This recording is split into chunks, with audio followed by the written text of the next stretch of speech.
Minnesota, 1989.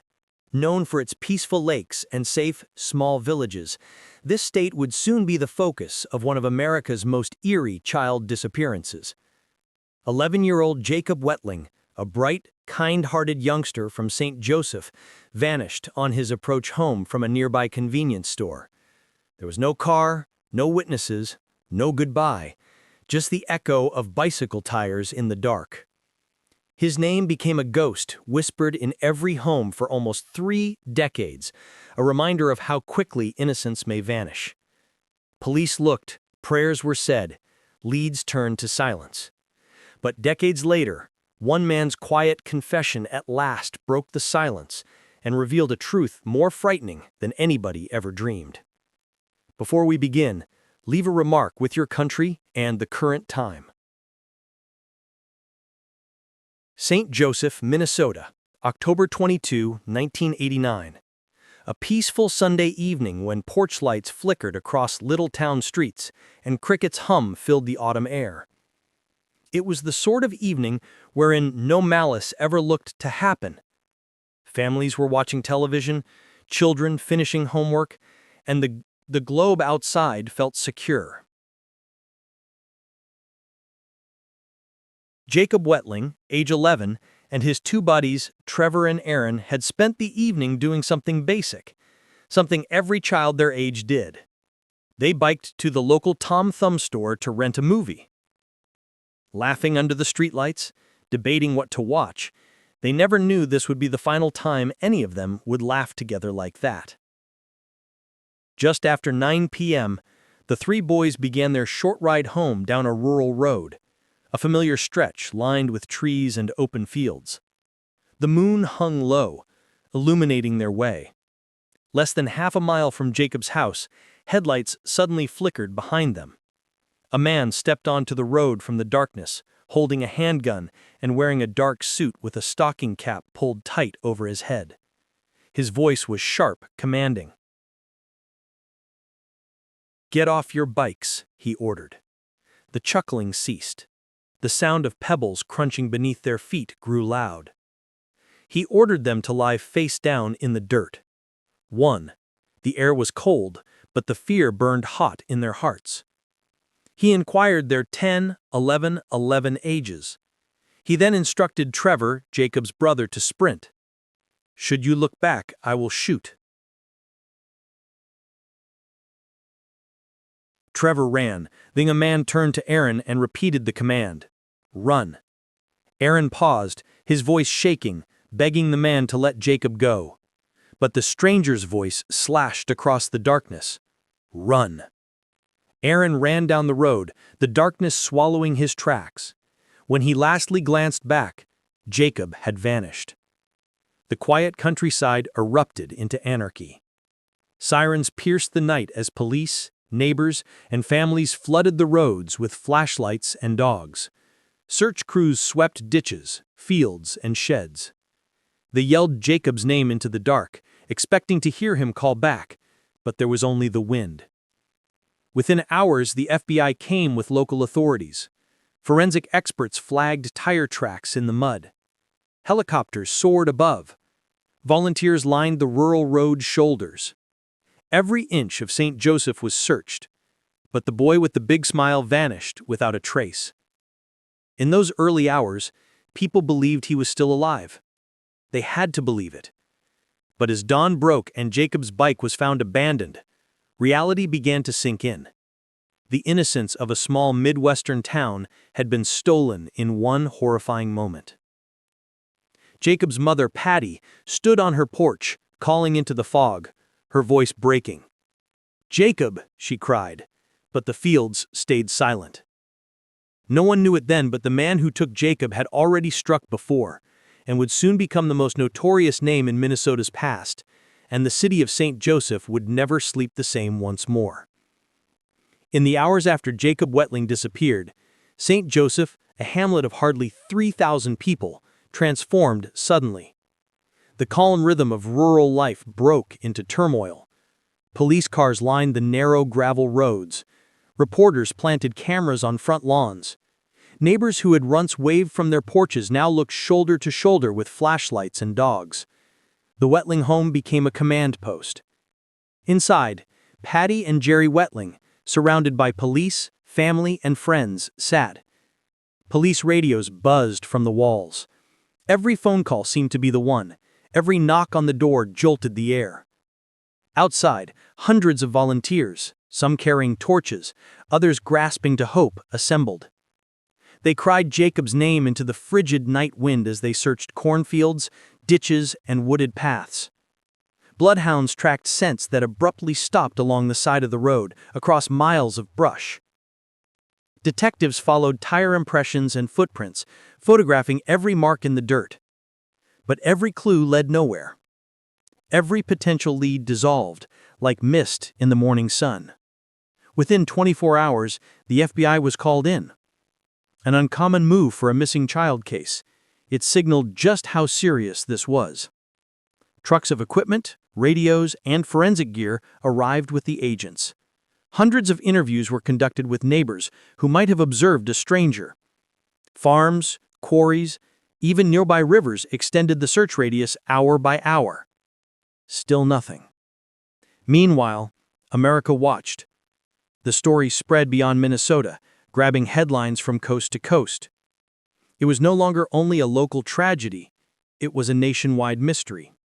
Television teams transmitted Patty and Jerry's images cross-country. Patty, voice shaky but robust, begged, through tears, "Should you have Jacob? Let him go. Bring him home." People sent letters, thousands of them, from all corners of the country. Some offered prayers, others shared their own anxieties. Strangers mailed money, provisions, even homemade meals to sustain search efforts. The country rallied around the Wetterlings, but behind the warmth of support, a cold truth was setting in. Jacob had vanished without a trace. Days turned into weeks. The volunteers grew weary. The media trucks slowly left town, and for the first time, the Wetterling family experienced the hollow quiet that comes after the noise, the quiet of uncertainty. Still, detectives would not give up. Instead, they pored over maps, comparing Jacob's abduction site to reports of other attempted kidnappings. Then, something struck them. A comparable case only 10 miles distant, earlier that very year in Cold Spring, a 12-year-old kid had been abducted under gunpoint. The suspect's methods, his words, even his threats were almost similar. A terrible prospect started to take form for investigators. What if Jacob's abduction was not arbitrary at all? What if the guy who carried him had done this before and could be about to do it again? January 13, 1989. Coldness pervaded the night in Cold Spring, Minnesota. 12-year-old Jared Skier pedaled home from a restaurant where he had been with pals as snowflakes floated across empty streets. Like nearby St. Joseph, the town was little and trusting, the kind of place where children were urged to be cautious but never frightened. A car slowed behind him. Long shadows from its headlights covered the icy road. Jared didn't consider much about. He wore dark clothing, a mask, and carried a gun. His voice was calm, almost startlingly so. He told Jared to get in. The boy froze, heart hammering. The barrel of the gun glinted beneath a streetlight as the man repeated the order. Jared obeyed. The man drove him down a deserted road, away from town. The radio hummed softly, playing static and faint country music. Too terrified to cry, Jared stared out the window. The man forced him out when the car finally stopped and ordered him to undress. The snow under Jared's feet burned with cold. What followed was an attack, merciless, intentional, and silent. The man's tone shifted when it was done. He instructed Jared to get dressed and examine him. "Don't tell anyone," he said. "Run and don't look back." Jared ran. He ran barefoot through the freezing dark until he found help. Her scream when she saw him at home would haunt her for years. Cops arrived fast and recorded every detail Jared could remember. The man's build, his voice, his automobile. Though he had been driving a dark blue Ford, the clues faded. Detectives probed neighboring villages, interviewing anybody with a comparable vehicle. They erected roadblocks, combed neighborhoods, even gathered shoe prints from driveways. The assault left a whole neighborhood on edge, but months went out without development. Jared's description turned out to be just another entry in a stack of reports growing. October of that year, when Jacob Wetterling vanished, Jared's name resurfaced. The parallels were clear to researchers at once. Almost identical were the mask, the gun, and the command to run. Jared was called back to relate his story in great depth. He confided to them everything, even the pieces most difficult to say.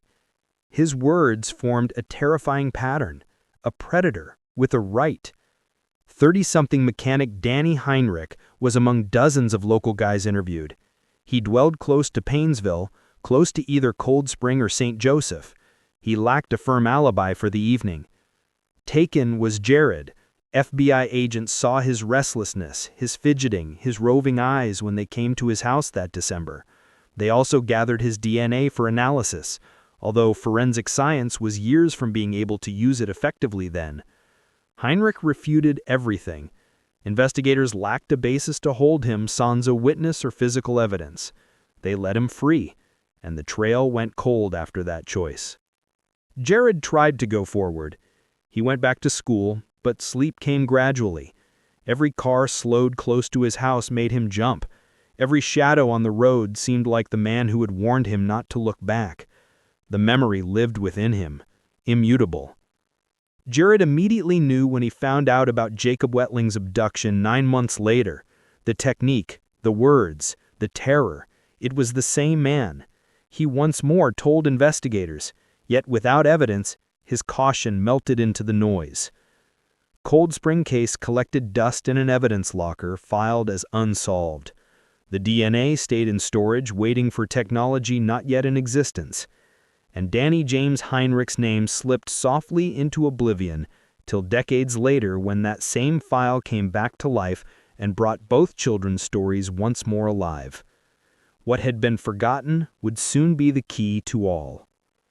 Danny James Heinrich had melted back into regular life, or at least the illusion of it, by the early 1990s in Painesville, Minnesota, a tiny town around 30 miles from where Jacob Wetterling had gone missing. Most people saw him as merely silent, a reserved guy. But to those who looked closer, something about him never sat right.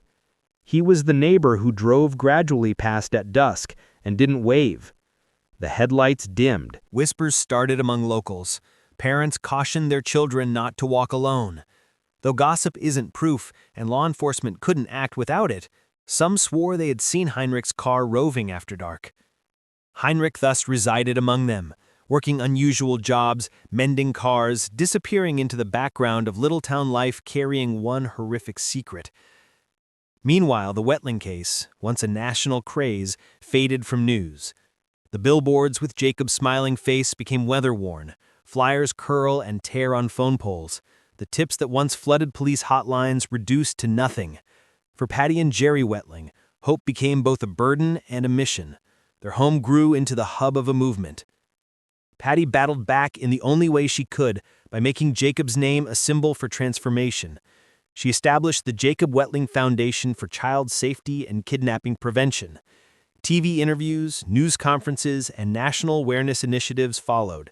Every time she spoke, she asked the same question: who took my son? But for all her bravery, the case file remained untouched, hidden underneath piles of cold case files. Detectives retired. Evidence sat in storage. The man in charge, the man they had formerly questioned, slipped among them undiscovered. Still, the pattern was there. It had always been there. Between 1986 and 1987, before Jacob and Jared, other boys between 12 and 16 attacked late at Painesville under a masked man with a gun, giving a warning not to look back. Nearly 3 decades later in 2014, a Minnesota blogger named Joy Baker came across those abandoned reports. She was not a detective or journalist, just a mother tormented by Jacob's story as she started digging through police logs, newspaper archives, and interviews with local families. A chilling discovery appeared. Baker began connecting names, dates, and locations. The dots formed a circle, all pointing toward one man. She posted her results online, and her thorough, systematic research drew notice of investigators who had once assumed the case was unresolvable. Suddenly, the Painesville attacks became glaringly visible. Now grown males, detectives started re-entering the victims, still bearing the scars of their upbringing. Every one of their tales said the same things, felt the same fear, and bore the same weapon. It was a route map the first researchers had somehow overlooked. A breadcrumb path guiding right to the person they had interrogated all those years ago. Once looking Danny Heinrich in the eye, the FBI had let him leave an interrogation room. Now, decades later, his name was circulated in police briefings, printed on search warrants, murmured by survivors who could finally say it aloud. The man who had been hiding in plain sight was about to lose the shadows he'd lived in for almost 30 years, and this time, there would be no escape. For 27 years, Jacob Wettling's story lived in the hearts of millions, a symbol of loss, resilience, and unrelenting hope. Across Minnesota, his smiling face on missing posters became a reminding of innocence lost too young. For his family, though, it was more than just a tale. It was a wound that never healed. Jerry and Patty Wetling rejected despair to define them in the early years after his disappearance. Rather, they channeled their grief into action by launching the Jacob Wetling Foundation to fight for awareness and safety of children. What started off as a small effort quickly developed to national movement. The foundation urged legislators to acknowledge that child abduction posed not a single horror, but a recurring danger that cried for reform. Their efforts resulted in the 1994 passage of the Jacob Wetling Crimes Against Children and Sexually Violent Offender Registration Act, the first federal law demanding that states establish convicted sex offender registries. This groundbreaking move would eventually become Megan's Law and Adam Walsh Act, altering law enforcement's approach to predators. Through their suffering, the Wetlings reshaped national policy and guaranteed other families might never tolerate what they had. But beneath the public achievements, the individual fight kept on. Jacob's room stayed exactly as it had been the day he vanished. His soccer trophies displayed on the shelf next to the bed sit his favorite books. The family set candles, prayed, and mumbled the same wish every October 22nd: get him home. Detectives came and went, the file was opened by cold case units, maps were analyzed, and the path taken to reach that country road was retraced. Every single time hope increased, every time it crumbled. False leads, dead ends, confessions that went nowhere. They became part of the rhythm of the Wetlings' lives. The years crawled forward, marked not by seasons but by anniversaries. And though the country moved on, St. Joseph never did. Residents still spoke Jacob's name in quiet tones. Parents warned their children never to go out alone after dark. The shadow of that night stretched across decades.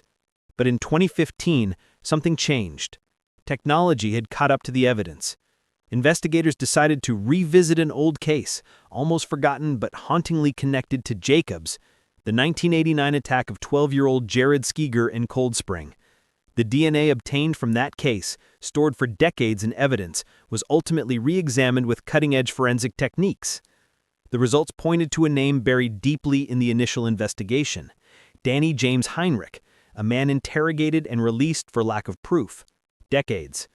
Investigators had something solid for the first time in 27 years. Not just a feeling, but also a thread that could finally expose the truth. And that thread would lead them straight back to the man who had haunted Minnesota since 1989. The Jacob Wetling case had long been regarded as unsolvable by 2015, a terrible ghost story that haunted Minnesota. But in a quiet laboratory miles from the past search grounds of St. Joseph, something remarkable was occurring. Investigators had chosen to reevaluate DNA evidence taken from the Cold Spring attack on Jared Skeeger. The 12-year-old child was attacked 9 months before Jacob disappeared. The sample had been kept in a sealed envelope marked unsolved for 26 years. The technology to properly examine it had not existed for decades, but forensic science caught up. Analysts meticulously extracted a partial DNA profile, and when it entered the national database, a name surfaced: Danny James Heinrich. To investigators, the name was like a ghost returning. Heinrich had been questioned by the FBI just after Jacob's abduction in 1989, but without any physical proof, he had vanished. Science had now accomplished something that intuition had not. The DNA from Jared's case fit absolutely perfectly. One issue was the only one. The deadline on the statute of limitations had passed. Legally, Heinrich could not be held responsible for Jared's attack. Detectives, however, could not care. Armed with a search warrant, federal agents arrived in Annandale, Minnesota, at Heinrich's house on October 28, 2015. What they discovered within halted them dead in their tracks. Hidden in drawers, closets, even hidden compartments, agents found over 100 hard drives and disks with thousands of pictures and movies of child sexual abuse. Some were carefully labeled, arranged by age, date, and place. They discovered rope, duct tape, and children's clothes in one box, things too frighteningly close to the materials depicted in prior abductions. It was a secretive home. Heinrich was detained on 25 federal charges of having and receiving child pornography. The actual query, though, the one that had tormented the Wetterlings for 27 years, remained unanswered. What became of Jacob? Heinrich first claimed nothing. He remained silent during questioning, his face neutral, his replies measured. He denied any role in Jacob's case and declined to answer inquiries regarding the abductions in Paynesville. But investigators had time, and this time they had leverage. As prosecutors built their case, they made it evident that Heinrich faced decades in federal prison, even life. They painstakingly recreated his background, demonstrating his closeness to every recorded assault in the region. They interrogated old witnesses, revisited neglected evidence, and constructed a story that pinned him totally. Pressure mounted. His lawyers understood the inevitable. The evidence of possession alone would crush any possibility of release. Still, Heinrich clung to silence. Then, in the summer of 2016, the breakthrough came. His defense team quietly presented prosecutors with a proposal. Only if they promised not to prosecute Heinrich for the murder itself would he admit to Jacob Wetterling's abduction and death and expose the location of his body. The agreement compelled prosecutors to strike justice against veracity. The Wetterling family craved answers. The Globe yearned closure.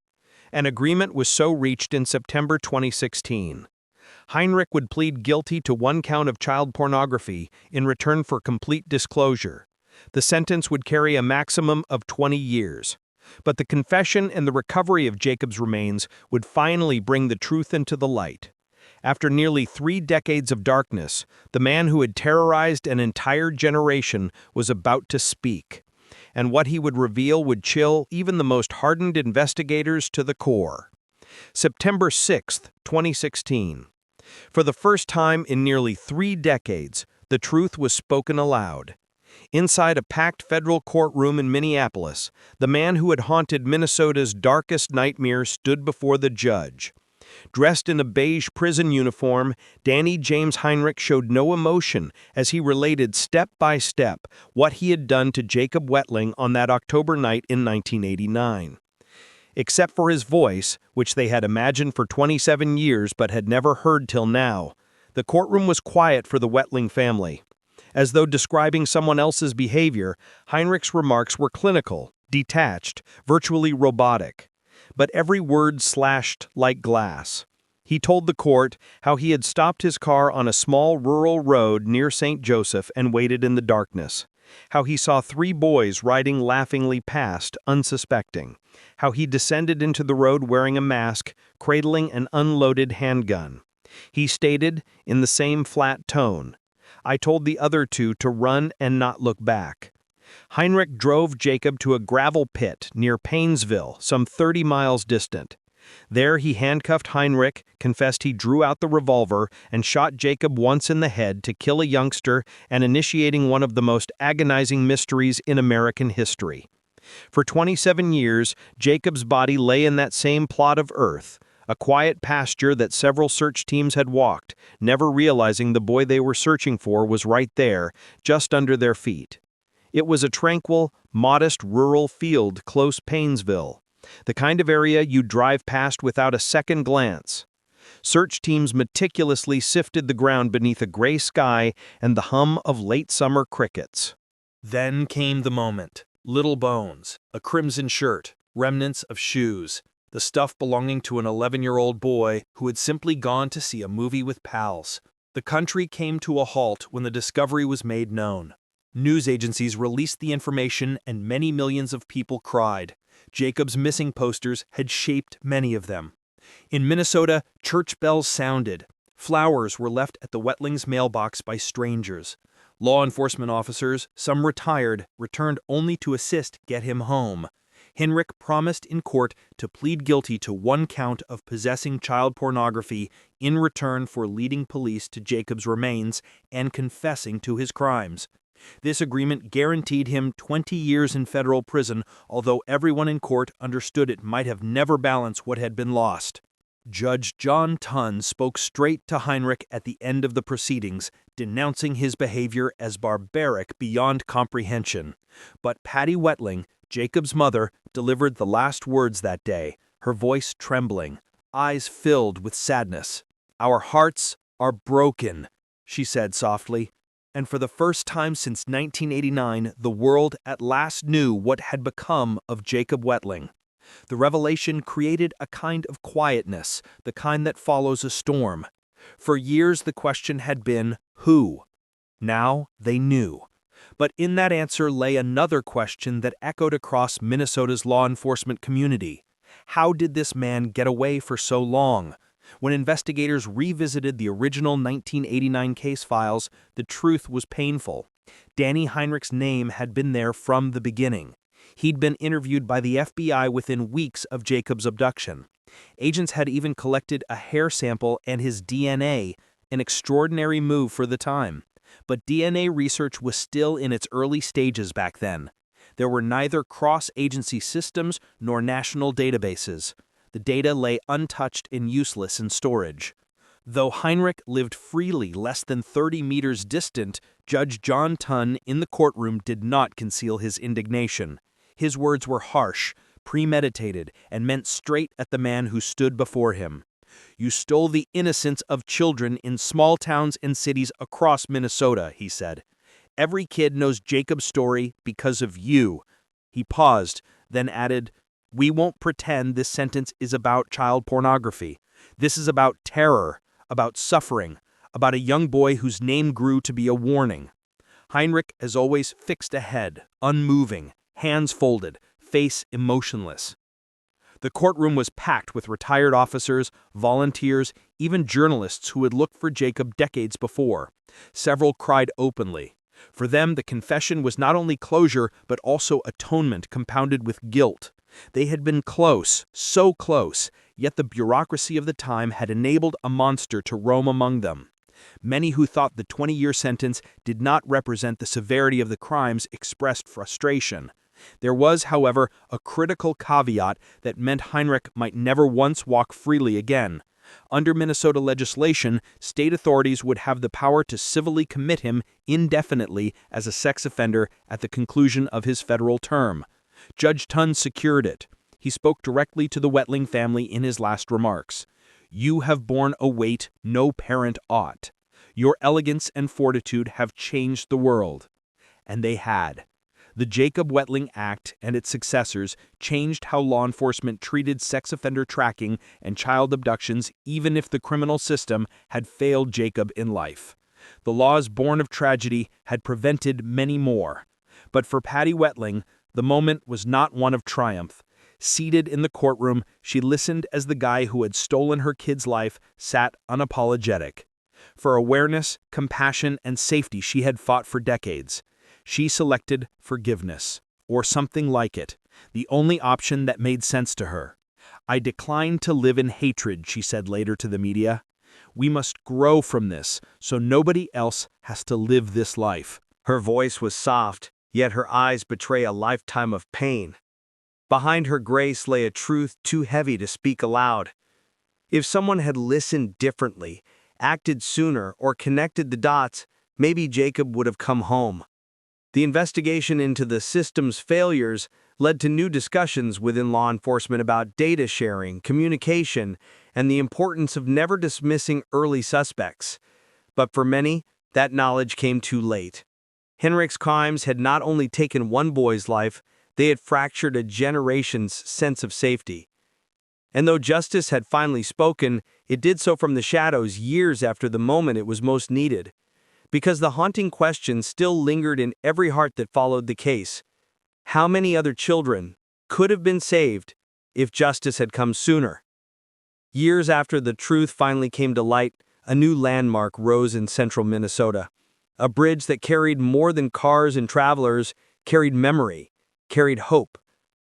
The Bridge of Hope, spanning the Mississippi River near St. Cloud, was named in honor of Jacob Wetterling, a boy who never came home, but whose story reshaped the country. To anyone crossing it, the name on the sign is more than a tribute. It's a reminder of a promise. From tragedy came transformation. The Jacob Wetterling Crimes Against Children and Sexually Violent Offender Registration Act became a cornerstone of American law, establishing the first national system for tracking sex offenders. Later expanded by Megan's Law and the Adam Walsh Act, the legislation assured that communities across the United States would never again be left blind to the predators living among them. However, laws by themselves weren't quite enough. The Wetterlings realized that prevention starts in homes and classrooms rather than in courtrooms. Founded by Patty and Jerry, the Jacob Wetterling Resource Center followed that message. By means of school visits, training events, and lobbying initiatives, the center transformed Jacob's name into a lighthouse, illuminating the darkness that had once taken over their life for parents, kids, and law enforcement. Patty Wetterling became a voice for empathy in a place often filled with rage. She spoke at conferences not only about her son's disappearance, but also about the fortitude it takes to live with unanswered questions. "We can't change what happened," she said in one interview, "but we can change what happens next." Her strength inspired countless others to step forward. Parents of missing children, survivors of abuse, and even investigators who had carried guilt for years. In the little hamlet of St. Joseph, Jacob's hometown, slowly life found its rhythm once more. The cornfields that once resonated with search teams stand still under the Minnesota sky. But the memory of that October night lingers in every light post, every mailbox, every family remembering the day innocence vanished. Still, there is something stronger than grief strung into the air: resilience. Candles flick in windows across the state annually on the anniversary of Jacob's disappearance. People congregate not to lament, but rather to remember the boy with the brilliant eyes and shy smile who changed how a nation protected its children. For them, Jacob represents not just loss, but legacy. He is every child who never came home, every family who kept hoping, every person who refuses to give up on the missing. Because in finding Jacob, Minnesota found something larger, a way to heal, to learn, and to protect those who came after him. And for Patty Wetterling, that became her son's final enduring gift. Not the tragedy that defined him, but the hope that would carry his name forever. Jacob Wetterling's one narrative starts with terrible events, yet concludes with a legacy transforming a whole country. What happened on that calm October night in 1989 changed a small town in Minnesota and was felt in homes all over America. For 27 years, looking for Jacob became a symbol of sadness and hope. It told the tale of a community that would not give up and a family that turned their sorrow into action. When Danny Heinrich finally admitted what he had done, everyone mourned together. But in that sadness came something remarkable. It was a recognition of what the Wetterlings had created from their pain. Their hard work led to major improvements in child protection laws, changed how police find criminals, and motivated many people to advocate for the safety of children. Jacob's name became linked with change, bravery, and kindness. Nowadays, the Jacob Wetterling Resource Center acts as a lasting tribute to that spirit, educating families, assisting police, and making sure that no missing child goes unnoticed again. Jacob's story is no longer just about sadness. It is about strength, teamwork, and the lasting power of love that goes beyond loss. His image, which used to represent fear, now symbolizes hope. It serves as a reminder that even in the toughest times, change can happen. If this case touched you, please take a moment to share your feelings in the comments below. Every story is worth remembering.